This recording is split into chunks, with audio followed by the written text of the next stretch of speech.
कधी कधी भयानक गोष्टी दिसत नाहीत, त्या विचार बनून आपल्यासोबतच जगतात.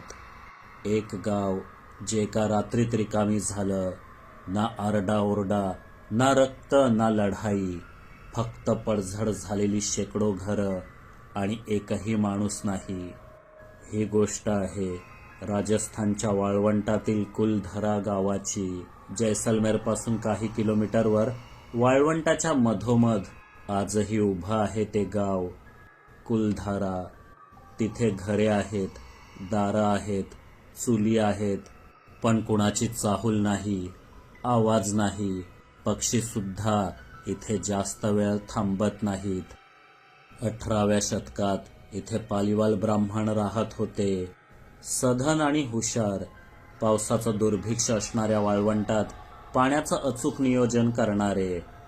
पण त्यांच्यावर डोळा पडला त्या भागातील क्रूर दिवाणाचा, जालिम सिंगचा. कुलधाराच्या मुखियाची मुलगी नुकतीच वयात आलेली, अतिशय सुंदर. जालिम सिंगची वाईट नजर तिच्यावर पडली. त्याने मुखियाला धमकी दिली, तुझी मुलगी मला दे, नाहीतर संपूर्ण गाव उद्ध्वस्त करीन. आता त्यांच्यासमोर दोनच पर्याय होते, लाडक्या लेकीचं अवघं आयुष्य बर्बाद होताना पाहणं किंवा संपूर्ण गाव बेचिराख होताना. त्या रात्री कुणाचं ओरडणं ऐकू आलं नाही. कुणी रडत नव्हतं, कुणी पळत नव्हतं. पण सकाळी कुलधारा निर्मनुष्य होतं. शेकडो लोक एका रात्रीत गायब.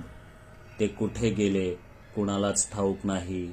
जालिम सिंगने पुढे कितीतरी दिवस आपली माणसे दशदिशांना पाठवली, पण गावातील एक बकरी सुद्धा कुणाच्या नजरेस पडली नाही.